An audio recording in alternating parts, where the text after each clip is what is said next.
ప్రభు అయిన యేసుక్రీస్తు పేరిట అందరికీ శుభములు. క్రీస్తు ప్రేమజల్లులు అను వాక్య ధ్యాన గడియకు స్వాగతం. తపోకాలంలో మొదటి ఆదివారం. సైతాను పొమ్ము, ప్రభు అయిన నీ దేవుని ఆరాధింపుము, ఆయనను మాత్రమే సేవింపుము. మత్తయి సువార్త 4:10. సోదరులారా, ప్రభు సాతానును ఎలా తరిమి కొడుతున్నారో చూసారా? గద్దించి ఆజ్ఞాపించి పారత్రోలారు. క్రీస్తు ఉన్న చోట దుష్టునికి చోటు లేదు, పాపానికి తావు లేదు, ఓటమి ఉండదు. యేసు ఉన్న చోట విజయం ఉంటుంది, పవిత్రత ఉంటుంది, స్వర్గం ఉంటుంది, దేవుడు ఉంటాడు, దైవారాధన ఉంటుంది.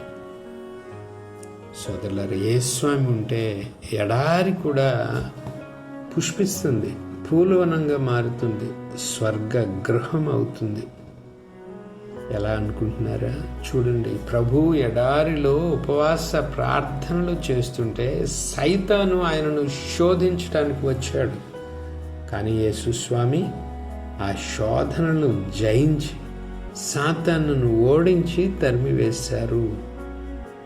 ఇక ఆ విజయంతో ఆ ఎడారి ఆ రోజు పూలవనమయ్యింది, స్వర్గసీమగా మారింది. సోదరులారా, యేసు స్వామి ఎడారిని పూలవనంలా మార్చిన ఆ దృశ్యాన్ని ఊహించుకుంటే సుందరమైన ఏదెను వనాన్ని ఎడారిగా మార్చిన ఆదాము మనకు జ్ఞాపకం వస్తాడు. ఏదెనులో ఏం జరిగిందో మనకు తెలుసు.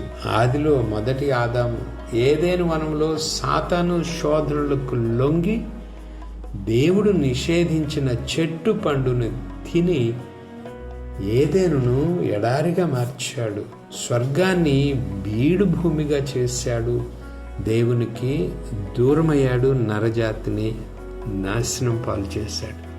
అయితే రెండవ ఆదామైన క్రీస్తు ఎడారిలో సైతాను శోధనలను త్రిప్పికొట్టి ఆ ఎడారిని పూలవనంగా మార్చాడు, దేవుని ప్రీతిని సంపాదించాడు. అందువలన రెండవ ఆదామైన క్రీస్తు దైవదూతల సేవలను అందుకున్నాడు. కానీ మొదటి ఆదాము కెరూబు దేవదూతల చేత ఏదెను వనం నుండి బయటకు తరమబడ్డాడు. ఎంత విషాదం! మరి మనం సాతాను శోధనలను జయించే వాళ్ళుగా ఉన్నామా, లేక ఆ శోధనలకు లొంగిపోతున్న వాళ్ళుగా ఉన్నామా? మనం మన గృహాలను సంఘాలను ఎడారులుగా మారుస్తున్నామా, లేక దేవుని గృహాలుగా స్వర్గ ధామాలుగా మలుచుకుంటున్నామా? పరీక్షించుకుందాం. సోదరులారా, మనం తపోకాలాన్ని ఆరంభించుకున్నాం, తపోకాల దీక్షలు తీసుకున్నాం. ఈ తపోకాలంలో మన బలహీనతలను, మన దుర్గుణాలను జయించాలని నిశ్చయించుకున్నాం, ప్రతిజ్ఞలు చేసుకున్నాం. అటువంటి మనలను ప్రభు ఈరోజు పిలుస్తున్నారు. తన వలె సైతాను శోధనలను జయించడానికి, మన జీవితాలను స్వర్గసీమలుగా మలుచుకోవడానికి ఆహ్వానిస్తున్నారు. ఆదిలో ఏదెను వనంలో ఏం జరిగింది? సాతాను ఏం చేశాడు మనకు తెలుసు. సైతాను ఆదామును ఏమైనా మాయ చేశాడు. తన మాయమడలతో వాళ్ళను బోల్తా కొట్టించి పాపంలోనికి నెట్టాడు. వాళ్లను యావత్తు నరజాతిని నాశనం చేశాడు. ఇక అలాగే ఎడారిలో యేసుస్వామిని కూడా మాయ చేయాలని సైతాన్ ప్రయత్నం చేశాడు. కానీ వాడి ఎత్తులు ప్రభు దగ్గర పారలేదండి. ప్రభువు వాడి శోధనలను వాడిని జయించాడు, తరిమి కొట్టాడు. సోదరులారా, క్రీస్తే కాదు, క్రీస్తులో జీవించే వాళ్ళు కూడా అలాగే ఏ శోధనైనా జయించగలరు, సాతానును ఓడించగలరు. క్రీస్తుతో లేని వాళ్ళేనండి సాతాను శోధనలకు తేలిగ్గా పడిపోతారు. అయితే ఆ సైతాను శోధనలు ఎలా జయించాలో ప్రభు ఈరోజు మనకు నేర్పుతున్నారు. దాని గురించి కొంచెం ధ్యానం చేద్దాం. ఎడారిలో 40 రేయింపవళ్ళు ప్రభు ఉపవాసములతో గడిపారండి. ఆ పిదప సైతాను ప్రభువును శోధించడానికి వచ్చారట. అయితే ప్రభువు ఆ సైతాను ఓడించి వాడిని తరిమి కొట్టారు. ఆదాము ఏవ మొదలుకొని ఈ ప్రపంచ చరిత్రలో యేసు ఒక్కడే సైతాను చేత శోధించబడి ఏ పాపము చేయలేదు.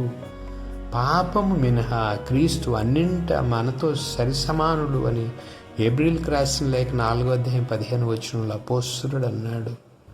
ఆయన మనవలే ఆకలిగా ఉన్నాడు, అలసిపోయాడు, దుఃఖానికి గురయ్యాడు, శోధించబడ్డాడు, కానీ ఆయన ఏ పాపం చేయలేదు. కానీ మన విషయానికి వస్తే మనం శోధనలో చిక్కుకుంటున్నాం, పాపంలో పడిపోతున్నాం. కారణం మనలో ఆ పాపపు బలహీనత ఉందండి.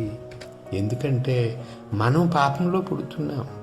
నేను పాపంలో పుట్టినవాడను, పాపంలోనే నా తల్లి నన్ను గర్భం ధరించనని దావీదు అన్నాడు 51వ కీర్తన 5వ వచనం. కాబట్టి మనలో శోధనలు లొంగిపోయే బలహీన మనస్తత్వం ఉందని మనం గ్రహించి మెలకుగా ఉండాలండి. అయితే ఈ ఉదంతంలో ఆశ్చర్యకరమైన విషయం ఏంటంటే, పవిత్రాత్మయే యేసును సైతాను చేత శోధించడానికి ఎడారికి నడిపించారట. అంతటా యేసు సైతాను చే శోధింపబడుటకై ఆత్మ వలన ఎడారికి కొనిపోబడిను అని మత్తయి సువార్త 4:1 మనం చదువుతున్నాం. ఇది ఎలా సాధ్యం? పవిత్రాత్మ దేవుడే మనలను సాతాను శోధనలకు అప్పగిస్తారా అని మనం ఆశ్చర్యపోతాం. పవిత్రాత్మ సహవాసంలో ఉన్నవాళ్ళు, ఆత్మచేత నడిపించబడేవాళ్ళు భద్రంగా ఉంటారని మన నమ్మకం. కానీ ఆత్మదేవుడే మనల్ని శోధనలోనికి ఎలా నడిపిస్తాడో అపోస్తలుడు సువార్తలో రాస్తుంటే మనకు అర్థం కాదు. అయితే సోదరులారా, ఈ సందర్భంలో అక్కడ సువార్తలో ఏం రాయబడిందో మనం గమనించాలి. గ్రీకు మూలంలో శోధనకు వాడబడిన పదమేంటో, దాని అసలు భావం ఏంటో మనం తెలుసుకుంటే మనలోని ఈ సందేహం ఇట్టే తొలగిపోతుందండి. అక్కడ పైరాన్మో అన్న పదం వాడబడింది. ఆ పదానికి పాపంలో పడవేసే, శోధన గురి చేయడం అనే అర్థం కాకుండా పరీక్షించబడుటకు అనే అర్థం వస్తుందండి. అంటే యేసుస్వామి యొక్క శక్తిని, బలాన్ని పరీక్షించడానికి పవిత్రాత్మ ఆయన్ని ఎడారికి నడిపించారు. ఒక విద్యార్థి తెలివితేటలను, జ్ఞానాన్ని తెలుసుకోవడానికి ఉపాధ్యాయుడు ఆ విద్యార్థికి పరీక్ష పెడతాడు. కంసాలి బంగారం యొక్క శ్రేష్టతను తెలుసుకోవడానికి దాన్ని నిప్పుల్లో కాల్చి పరీక్షిస్తాడు. అలా యేసుక్రీస్తు శక్తిని పరీక్షించడానికి ఆత్మదేవుడు ఆయనను శోధించడానికి ఎడారికి నడిపించారండి. ఇది దానిలోని విశిష్టత. మన విషయంలో కూడా అలాగే జరుగుతుంది. మన నిగ్రహాన్ని, మన భక్తిని, మన విశ్వాసాన్ని పరీక్షించటానికి, తన బిడ్డలైన మనం మేలి బంగారం అని నిరూపించడానికి పవిత్రాత్మ మనల్ని కూడా శోధనల దగ్గరకు నడిపిస్తారు. అయితే మనం ధైర్యంగా ఉండాలండి. ఎందుకంటే ఆ శోధనల ఉద్దేశం మనలను పడవేయడం కాదు, మన బలం నిరూపించడానికి.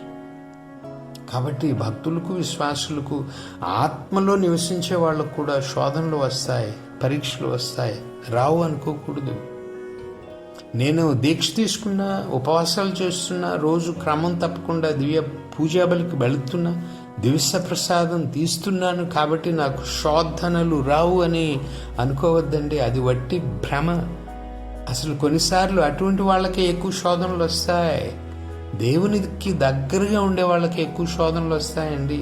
వాళ్ళకి బలమైన అడ్డంకులు ఏర్పడతాయి, ఎదురవుతాయి. సైతాను వాళ్ళని ఊరికే వదలడు కదా. వాళ్ళని అలా వదిలేస్తే ఒక్కొక్కరుగా మనం దేవునితో ఐక్యమైపోతాం. అప్పుడు సాతాను సామ్రాజ్యం కూలిపోతుంది. అందువలన మనం దేవునికి దగ్గరవుతున్న కొద్దీ సైతాను మనల్ని ఎక్కువగా శోధిస్తాడు. దానికి భక్తుడైన యోబు ఉదంతమే తార్కాణం.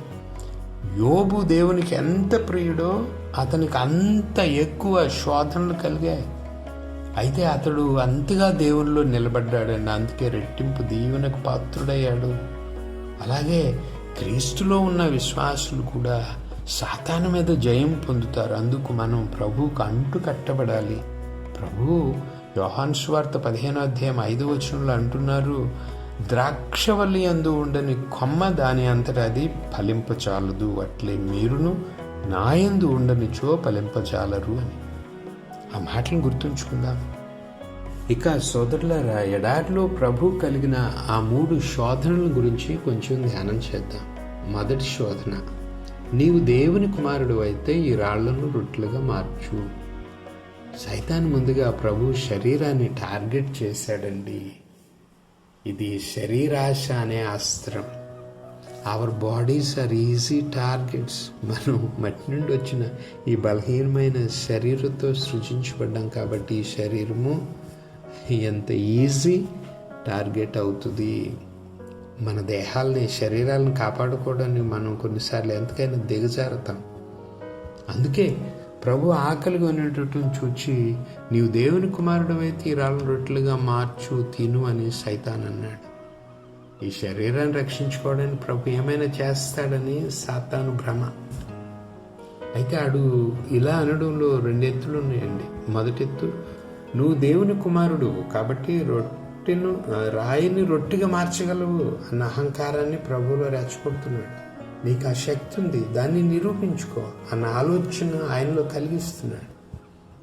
సోదరులారా, మన అహం రెచ్చగొట్టే మాటలు సైతాన్ మనతో చాలా చెప్తూనే ఉంటాడండి. అయితే మనలోని అహంకారమే మనల్ని కూలుస్తుంది. జాగ్రత్త పడాలి. నేను అభిషేక్త గురువును, రోజు పూజలు చేస్తున్నా, నేను భక్తుల్ని, రోజు పూజలో పాల్గొంటున్నా, కాబట్టి సైతాన్ నన్నేం చేయలేడు అనే అహంకారం పుట్టి అనేకులు నాశనం అయ్యారు. మనం జాగ్రత్త పడతాం. ఇక రెండవ ఎత్తు, 40 రోజులు అయిపోయాయి కదా, ఉపవాసం చాలు, ఇప్పుడు రాయిని రొట్టెగా మార్చుకుని తిను, అందులో తప్పేం లేదు అనే భ్రమలో ప్రభువును పడవేయడానికి సైతాను ప్రయత్నిస్తున్నాడు. మనకు కూడా సైతాన్ ఈ భ్రమ కలిగిస్తాడండి. ఈ భ్రమే చాలామందిని పాడు చేసింది. నేను 40 రోజులు నిష్ఠతో ఉపవాసం చేశాను కదా, ఈ ఒక్కరోజు కొంచెం త్రాగితే ఏముందిలే అని రిలాక్స్ అయ్యి అనేకులు మళ్ళీ పాత అలవాట్లో పడి పాడైపోయారు. జాగ్రత్త పడదాం. ప్రభువును చూచి ఈ శరీర శోధనను జయించే మార్గాన్ని మనం కనుగొందాం. ఇక రెండవ శోధన, నీవు దేవుని కుమారుడు అయినచో క్రిందికి దుముకుము. ఇక శరీరాన్ని శోధించడం అయిపోయిన తర్వాత సైతాను ఆత్మ మీద దాడి చేశాడండి. విశ్వాసం మీద దాడి చేశాడు. దేవుడు తన ప్రజలకు ఇచ్చిన వాగ్దానాన్ని ఆయుధంగా చేసుకుని సాతాను ఈ 2వ శోధన తెస్తున్నాడు. చూడండి, నీవు దేవుని కుమారుడు అయినచో ఈ ఆలయ శిఖరం నుండి క్రిందికి దుముకు అని సైతాన్ ఆగిపోలేదు. ఇంకా అంటున్నాడు, ఏలైనా ఇట్లు వ్రాయబడి ఉన్నది, నిన్ను గూర్చి దేవుడు తన దూతలకు ఆజ్ఞ ఇచ్చును, నీ పాదమైన రాతికి తగలకుండా నిన్ను వారు తమ చేతుల్లో ఎత్తి పట్టుకొందురు. 91వ కీర్తన 11-12 వచనాల్లో రాయబడిన వాగ్దానాలను ఉటంకిస్తూ నువ్వు ఈ ఆలయ శిఖరం నుండి దూకు, దేవుడు నిన్ను కాపాడుకుంటాడు అని సైతాను శోధిస్తున్నాడండి. సోదరులారా, చూడండి ఎంత తెలివిగా మాట్లాడుతున్నాడో. చూసారా? అది దేవుని వాగ్దానమే కాబట్టి ఆ పని చేయమని దేవుణ్ణి అడగడంలో తప్పు లేదు అన్న భావం కలిగిస్తున్నాడు. మన భక్తి విశ్వాసాలని అడ్డం పెట్టుకుని మనల్ని బోల్తా కొట్టించడానికి సైతాన్ ప్రయత్నిస్తాడండి. అందుకు దేవుని వాగ్దానాలనే ఆయుధంగా వాడు చేసుకుంటున్నాడు. మనం చాలా సులభంగా ఈ ఉచ్చులో పడిపోతాం. ప్రభు, నువ్వు పరిశుద్ధ గ్రంథంలో ఆ వాగ్దానం చేసావు, ఈ వాగ్దానం చేసావు, కాబట్టి ఇప్పుడు నువ్వు నా కోసం దీన్ని చెయ్యి అంటూ దేవుణ్ణి దబాయించి అడిగేవాళ్ళు కోకొల్లలు. ఇది విశ్వాసక్రియ అనుకుంటారు, ఇది తప్పు లేదు అని అనుకుంటారు. దేవుని వాగ్దానాన్ని ఎత్తి ప్రార్థించు అనే మనకు చెప్పే బోధకులు అనేక మంది ఉన్నారండి. అయితే ప్రభు ఏమంటున్నారు? నువ్వు ప్రభు అయిన నీ దేవుణ్ణి శోధింపరాదు అంటున్నాడు. అంటే దేవుడు తన వాక్యం ద్వారా అలా వాగ్దానం చేశాడు కాబట్టి ఆయన నుండి ఇప్పుడు ఆ వాగ్దానాన్ని పొందడం నా హక్కు అన్నట్లు మనం ప్రవర్తించకూడదు. వాగ్దానం చేసిన దేవుడు అనుకూల సమయంలో దాన్ని నెరవేరుస్తారు కాబట్టి ఆ వాగ్దాన నెరవేర్పు కోసం మనం ఎదురు చూడాలే కానీ దాని నిమిత్తమై దేవుని మీద ఒత్తిడి తేకూడదు అని ప్రభు మాటల అంతరార్థం. కాబట్టి దేవుని వాక్యాన్ని వాడుకునే విషయంలో మనం జాగ్రత్తగా ఉండాలి. 3వ శోధన, నీవు నాకు సాష్టాంగపడి నన్ను ఆరాధించిన ఎడల నీకు ఈ సమస్తమును ఇచ్చెదను. ఇది భయంకరమైన ప్రలోభంతో కూడిన శోధన అండి. చివరిగా సైతాను లోకాన్ని, లోక ఆడంబరాలను ఆయుధంగా వాడుకోవాలని చూస్తున్నాడు. భూమి అందలి రాజ్యములన్నింటినీ వాటి వైభవమును చూపి నీవు నాకు సాష్టాంగపడి నన్ను ఆరాధించిన ఎడల నీకు ఈ సమస్తమును ఇచ్చేదను అనే సైతాను ప్రభువును శోధిస్తున్నాడు. వాడికి ఎంత ధైర్యం అండి! దేవునికి చెందాల్సిన ఆరాధనను తనకు చేయమంటున్నాడు. అలా చేస్తే, తనను కొలిస్తే ఈ లోకాన్ని ఆయనకి ఇచ్చివేస్తానంటున్నాడు. ఈ లోకంలో ఆయన్ని గొప్పవాడిని చేస్తానంటున్నాడు. సోదరులారా, సైతాన్ ఎన్నిసార్లు మనకు ఇటువంటి శోధనలు తేలేదు. ఇక్కడ చాలామంది మోసపోతారండి, సాతాన్ మాయలు పడిపోతారు. దేవునికి బదులు మనుషులను కొలిచేవాళ్ళు మన మధ్య అనేకులు ఉన్నారు. ఎంత విషాదం! ఈ లోకంలో గొప్పవాళ్ళు అవడానికి తమ ఆత్మలను సాతానికి అమ్ముకుని రాత్రికి రాత్రే ఐశ్వర్యవంతులైన వాళ్ళు, పేరు ప్రఖ్యాతులు సంపాదించిన వాళ్ళు చాలామంది ఉన్నారు. సటానిక్ వర్షిప్, సాతాను పూజలు చేసేవాళ్ళు. ఇందుకే సోదరులారా, ఇలా లోకం నుండి, సైతాన్ నుండి మనకు వచ్చే శోధనలు అన్నీ ఇన్ని కాదండి. నేత్రాశ, జీవపు డంబం, లోకం నుండి వచ్చే శోధనలు అంటే సైతాన్ నుండి వచ్చేవే. 199 మంది ఇక్కడ పడిపోతారు. ఆస్తి ఐశ్వర్యాల వెంట పడతారు. పదవులు అంతస్తుల కోసం ప్రాకులాడుతారు. నగలు డబ్బులు కూడబెట్టుకోవాలని చూస్తారు. గొప్పోళ్ళు కావాలని, గొప్పోళ్ళు అనిపించుకోవాలని చేయకూడని పనులు చేస్తారు. సాతాన్ ఆరాధకులు ఇలాగేనండి. వాళ్ళు తమ ఆత్మల సాతానికి అమ్ముకుని వాడికి పూజలు చేసి ఈ లోకంలో గొప్పవాళ్ళు అవుతున్నారు. ఇవాళ కూడా అనేకులు ఉన్నారు మన మధ్య. సోదరులారా, లోకంలో ఆకర్షణీయంగా ఉండేవి చాలా ఉన్నాయి. అవి మన దగ్గర ఉంటే బాగుండి అనిపిస్తుంది. వాటిని సంపాదించుకోవడానికి నానా గడ్డి కరుస్తాం. ఏదైనా వనంలో ఏవ చేసిన తప్పు అదే. ఆ తప్పు మనం చేయకుండా కళ్ళు తెరచి నడుచుకుందాం. ఆ చెట్టు పండును తింటే నీవు చావవు. ఆ చెట్టు పండును తింటే నువ్వు కూడా దేవుని వలె తెలివిగలదానివి అవుతావు అన్న శోధన. దాని మాయలో పడి ఏవా ఎంత తప్పు చేసింది. ఆ తప్పు మనం చేయకుండా కళ్ళు తెరిచి నడుచుకుందాం. ఈ ఎడారి శోధన ఉదంతంలో మనం ఒక విచిత్రమైన అంశాన్ని ఇక్కడ గమనించాలండి. సైతాను శోధన అనగానే అదొక దుష్టమైంది, చెడ్డది అని, చెడు మార్గాల్లోనే అది వస్తుంది అని మనం భావిస్తాం. అయితే అసలు ఆశ్చర్యం గొలిపే విషయం ఏంటంటే, సైతాను దేవుని వాక్యాన్ని కూడా ఆయుధంగా చేసుకుని ప్రభువును శోధించాలని ప్రయత్నించాడు. చూడండి, అలా మనల్ని కూడా దేవుని వాక్య ఆధారంతోనే శోధిస్తాడు. నిన్ను గూర్చి దేవుడు తన దూతలను ఆజ్ఞాపించును, నీ పాదమైన రాతికి తగలకుండా నిన్ను వారు తమ చేతుల్లో ఎత్తి పట్టుకుందురు. 91వ కీర్తన 10-12 వచనాలు. అంటే సైతాన్ మనల్ని ఎంతగా మాయ చేస్తాడు మనం గమనిస్తూ జాగ్రత్తగా ఉండాలి. కొందరు బైబిల్ వాక్యాలు చెప్పి మనల్ని తప్పుదారి పట్టిస్తూ ఉంటారు. మనం దీని గురించి చెప్పుకున్నాం. అయితే యేసు స్వామి ఆ శోధనను జయించారు. ఈ శరీరం మీద, ఈ లోకం మీద తానే ప్రభువునని రుజువు చేశారు. దేవుని వాక్యాన్ని, దేవుని వాగ్దానాలనే ప్రాతిపదికగా చేసుకుని ఆ శోధనలు జయించారు. దేవుని వాక్యాన్ని, దేవుని వాగ్దానాలను ఎలా గౌరవించాలో కూడా ప్రభు చూపించారు. సోదరులరా, ఇక ప్రభు ఆ శోధనను జయించిన తరువాత దేవదూతులు వచ్చి ఆయనకి పరిచర్యలు చేశారని మనం సువార్తలో చదువుతూ ఉన్నాం. సాతాను శోధనను జయిస్తే దేవదూతులు మనతో కలిసి నాట్యం చేస్తారండి, దేవుని స్తుతిస్తారండి. ప్రభు చెప్పిన ఆ ఉపమానాలు, తప్పిపోయిన గొర్రె, పోగొట్టుకున్న నాణ్య ఉపమానాల సందర్భంలో ప్రభు ఏమన్నారు గుర్తుందా? అట్లే హృదయ పరివర్తన చెందు ఒక పాపాత్ముని విషయమై దేవదూతలు సంతోషింతురు. లోకాసువార్త 15వ అధ్యాయం 7వ వచనము 10వ వచనం. అంటే మనం శోధనలు జయించినప్పుడు మన చుట్టూ పరలోకం వెలుస్తుంది. పరలోక తండ్రి ఆనందిస్తారు, పరలోక దూతులు నాట్యం చేస్తారు మనలను చూచి. ప్రభు ఆ సాతాను శోధన జయించినప్పుడు ఎడారి ఏమై ఉంటుందో ఊహించండి. స్వర్గసీయమై ఉంటుంది.